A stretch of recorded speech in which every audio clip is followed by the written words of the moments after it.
एक छोटा सा देश, एक खूबसूरत आइलैंड जिसका नाम है साइप्रस। लेकिन ये आइलैंड दो हिस्सों में बटा हुआ है। एक तरफ है ग्रीस साइप्रस और दूसरी तरफ टर्किश साइप्रस।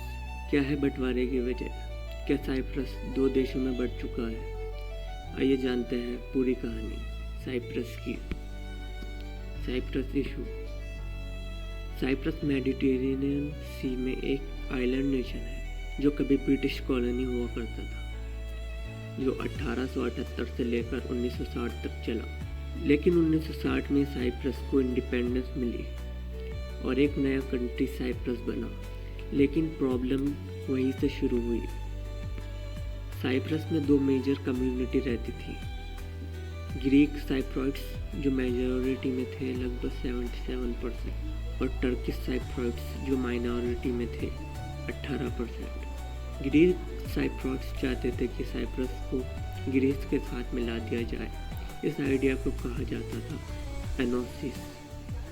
वहीं टर्किश साइप्रॉइट्स को डर था कि उनके राइट्स खत्म कर दिए जाएंगे। 1983 में एथनिक वायलेंस शुरू हुआ।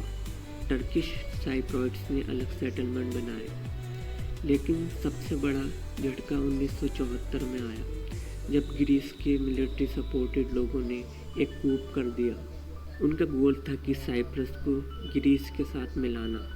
इसके जवाब में टर्की ने भी मिलिट्री इन्वेजन शुरू कर दिया साइप्रस के नॉर्थ पार्ट में। टर्की ने बोला कि वो टर्किश साइप्रॉइट्स को बचाने के लिए आया है। इस इन्वेजन के बाद साइप्रस लिटरली दो पार्ट में बढ़ गया।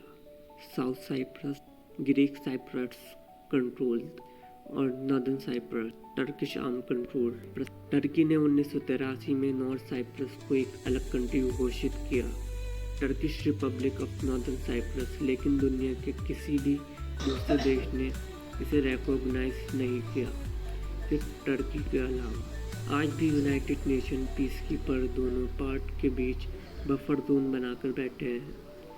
यह लाइन कहलाती है ग्रीन लाइन। सदर्न साइप्रस यानी रिपब्लिक ऑफ साइप्रस को पूरा वर्ल्ड रिकॉग्नाइज करता है और यह यूरोपियन यूनियन का भी मेंबर है। लेकिन नॉर्दर्न साइप्रस सिर्फ टर्की रिकॉग्नाइज करता है।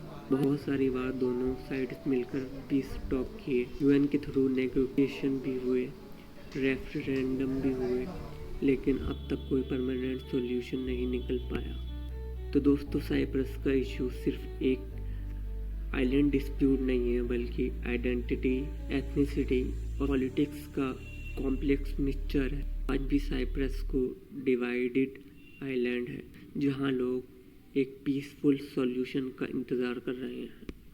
आपको क्या लगता है कि साइप्रस एक दिन फिर से यूनाइट हो पाएगा? आपके विचार कमेंट में ज़रूर बताइएगा। और वीडियो पसंद आई हो तो चैनल को लाइक एंड सब्सक्राइब कीजिएगा। मिलते हैं अगली वीडियो में।